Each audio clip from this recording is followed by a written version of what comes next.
মানকে, আপনার ইজ্জতকে এতটা উচ্চ করে দিয়েছি, যেখানে আমি আল্লাহ পাকের শান হবে আলোচনা, সেখানে আপনি রাসূলুল্লাহর শান হবে আলোচনা।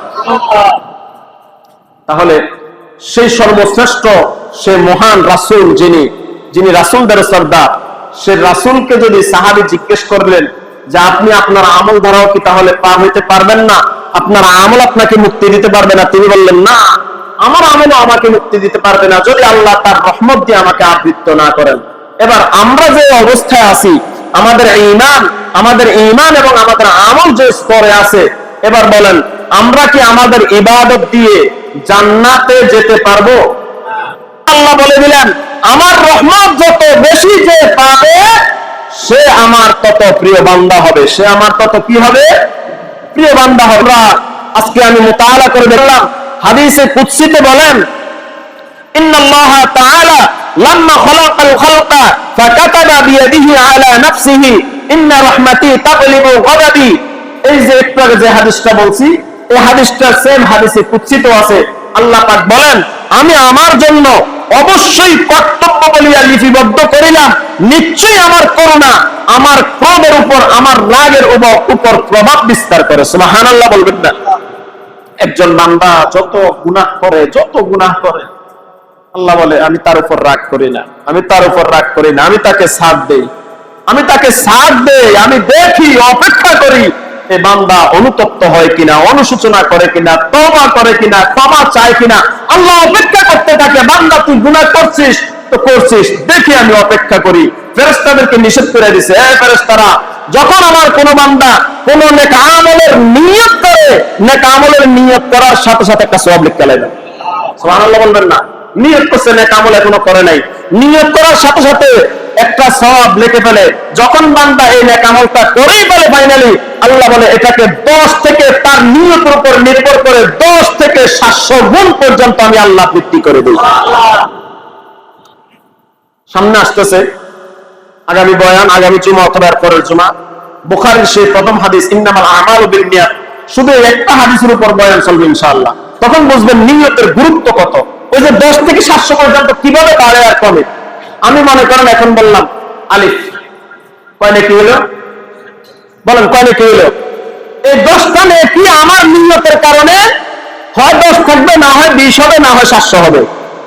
এর মাঝামাঝি আমার নিয়ত যেখানে যায়, আমি যদি রবের নিকট খুব বেশি আশা করি, আল্লাহ আল্লাহ তুমি তো ইচ্ছা করলে দিতে পারো, তোমার হাতে সব, আমি এই নিয়তে একবার আল্লাহ শব্দটা উচ্চারণ করতে চাই।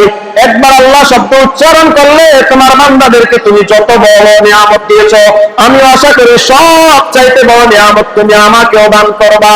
আবার একজন নিয়ত করছে আল্লাহ আল্লাহ জিকির করতেছি, মানুষ জিকির করে, জিকির করলে সওয়াব আছে, আমিও জিকির করতেছি, দুইজনের নিয়ত কি সমান? একজনে আলিফ বলছে আল্লাহ কয় ফেরেশতার 10 নেকি দিয়া দে, আরেকজনে আলিফ বলছে আল্লাহ কয় 700 নেকি দিয়া দে। আছে না নাই? এজন্য আল্লাহ পাক বলে দিলেন নিশ্চয় আমার করুণা আমার ক্রোধের উপর প্রভাব বিস্তার করে। এরপর আল্লাহ পাক হাদিসে কুদসিতে বলেন যখন বান্দা কোন গুনাহের নিয়ত করে, কিসের নিয়ত? এটা খুব চমৎকার। একজন বান্দা যখন গুনাহের নিয়ত করে, গুনাহের নিয়ত করছে, গুনাহটা করে নাই, আল্লাহ পাক একটা সওয়াব লিখে দেয়। হাদিসে কুদসি। নিয়ত করছে কিসের? গুনাহের, কিন্তু গুনাহটা করে নাই, এখনো গুনাহটা আল্লাহ পাক একটা নেকি লিখে দেয়। গুনাহের নিয়ত করছে, গুনাহ করে নাই, এজন্য এক নেকি। এবার একটা মাসালা এটাকে বলি, নামাজের মধ্যে যখন আমরা তাশাহুদ পড়ি, তাশাহুদের পরে আমরা কি পড়ি? দুরূদ শরীফ, আল্লাহুম্মা সাল্লি আলা মুহাম্মাদ। দুরূদ ইব্রাহিম আমরা পড়ি কি পড়ি না?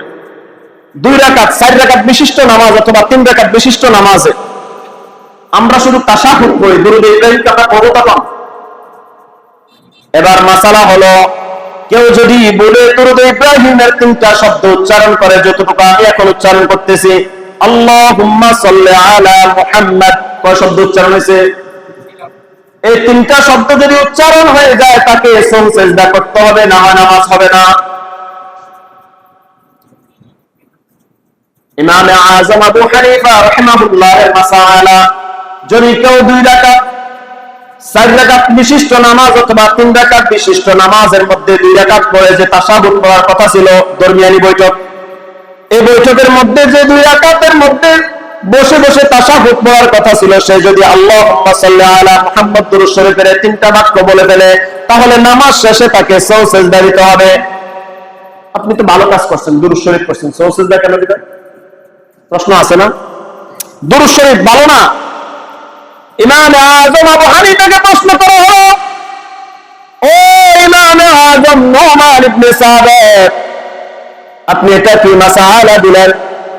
কেন দুরূদ শরীফ পড়লে সওয়াব হওয়ার কথা আপনি কেন বললেন সও সিজদা দেওয়া লাগবে, সও সিজদা না দিলে নামাজ হবে না? ইমাম আযম আবু হানিফা রাহিমাহুল্লাহ তিনি জবাব দেন, যে ব্যক্তি আল্লাহুম্মা সাল্লি আলা মুহাম্মাদের 3টা শব্দ উচ্চারণ করলো, সে কি এগুলা স্বজ্ঞানে উচ্চারণ করছে না ভুলে? বলেন বলেন, এই সময় কি দুরূদ পড়ার কথা ছিল? তাহলে যিনি উচ্চারণ করলেন তিনি কি ভুল করেন নাই? ওই যে বলে তিনি রাসূলের উপর দরুদ পড়েন, যে জায়গায় দরুদ পড়ার দরকার সেই জায়গায়, এই জায়গায় যে সে ভুল করে দেখে আলে রাসূলের দরুদ পড়ে বলল, রাসূলের দরুদ পড়ার সময় দেখে আলে হওয়া যাবে না। রাসূলের দরুদ যে দেখে আলে সে বললে এটা হলো তার আকলের জরিমানা, এই জন্য সও সিজদা না দিলে নামাজ হবে না। বুঝছেন?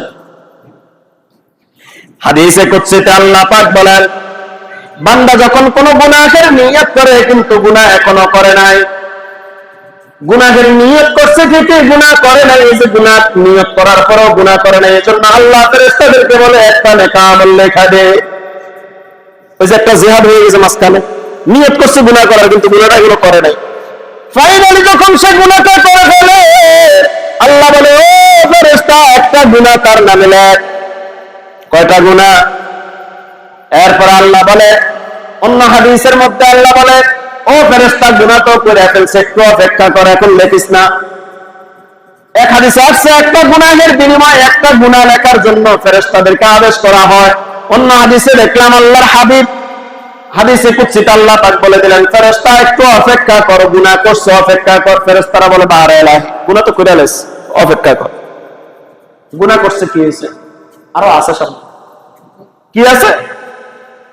আল্লাহ পাক যখন জান্নাত থেকে শয়তানকে বের করে দিলেন, শয়তান চ্যালেঞ্জ করছে, বারে এলাই আপনি আমাকে এমন একটা ক্ষমতা দেন আমি যেন আপনার বান্দাদের রক্তের সাথে চলাফেরা করতে পারে। আল্লাহ তার ক্ষমতা দিয়ে দিলাম। এই শয়তান পৃথিবীর এমন কোন জায়গা নাই, সময় শেষ, এই পৃথিবীর এমন কোন জায়গা নাই যে জায়গার মধ্যে শয়তান সেজদা করে নাই, তার কপালের সেজদা যে জায়গায় নাই, পৃথিবীতে এমন কোন জায়গা নাই। আল্লাহ পাকের একটা হুকুম অমান্য করার সাথে সাথে আল্লাহ তাকে জান্নাত থেকে বের করে দিলেন। বের করার পর জান্নাত থেকে বের হয়ে যাওয়ার পরে শয়তান আল্লাহর কাছে সমস্ত ইবাদতের বিনিময়ে একটা ক্ষমতা চেয়েছে। ক্ষমতা হলো, বারে এলাহি আমি যে এত বছর আপনার গোলামি করলাম, আপনাকে সেজদা করলাম, বিনিময়ে আপনি আমাকে একটা ক্ষমতা দেন। বলে, কি ক্ষমতা? বলে, আমি আপনার বান্দাদের রক্তের সাথে চলতে চাই। কিসের সাথে? এজন্য সেজদায় গেল শয়তান ধোঁকা দেয় কি দেয় না? আমি আপনার বান্দাদের রক্তের সাথে চলতে চাই। আল্লাহ বলে, যা যা যা, তোকে ক্ষমতা দিয়ে দিলাম, তুই ক্ষমতা নিয়ে কি করবি? শয়তান চ্যালেঞ্জ ঘোষণা করলো, আমি এই পৃথিবী ধ্বংস হওয়ার পূর্বে পর্যন্ত আপনার বান্দাদের রক্তের সাথে থাকবো, আপনার বান্দাদেরকে দিয়ে আপনার নাফরমানি করাবো, আপনার বান্দাদেরকে কাউকে জান্নাতে যেতে দিব না। আল্লাহ পাক শয়তানকে বলে, ও শয়তান, তুই অত জানিস না, তুই হয়তো আমার সম্পর্কে ধারণা কম, তুই জেনে রাখ আমি আল্লাহ পাক বান্দাদের জন্য এতটা দয়ালু, এতটা দয়ালু। আমার বান্দারা যখন গুনাহ করে ফেলবে, গুনাহ করার পর যখন তওবা করে আমার দরবারে দুটো হাত বাড়িয়ে দিয়ে যখন চোখের পানি ফেলে দিবে, বান্দার সারা জীবনের সমস্ত গুনাহগুলো আমি আল্লাহ মাফ করে দেব। এজন্য আল্লাহ হাদিসে কুদসিতে বললেন, বান্দা গুনাহ করেছে, গুনাহটা এখন এই মুহূর্তে লেখো না, অপেক্ষা করো। ফেরেশতারা প্রশ্ন করলো, বারে এলাহি কেন? গুনাহ তো করে ফেলেছে, এখন তো গুনাহ লেখার কথা। বলে, না না না না, এখন গুনাহ লেখা যাবে না।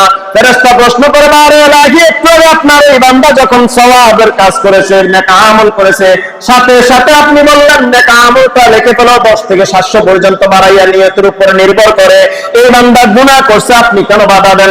বলে, আমি বাধা দিই, আরে আমার বান্দারা গুনাহ করেছে, গুনাহ থেকে ফেরার একটা রাস্তা আমার বান্দার জন্য আমি খোলা রেখেছি। আমার বান্দা যদি তওবা করে, তাওবাতুন নাসুহা, তওবা করার মতো তওবা যদি করতে পারে, বান্দাকে আমি ক্ষমা করে দিই। বলেন সুবহানাল্লাহ।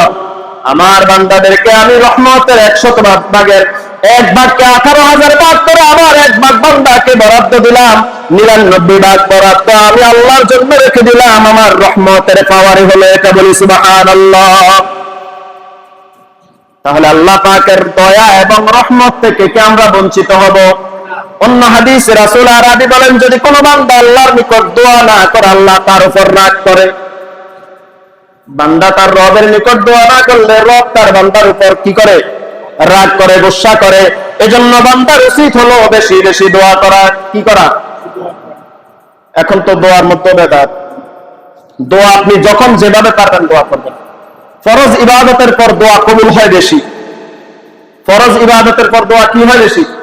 কবুল হয় বেশি।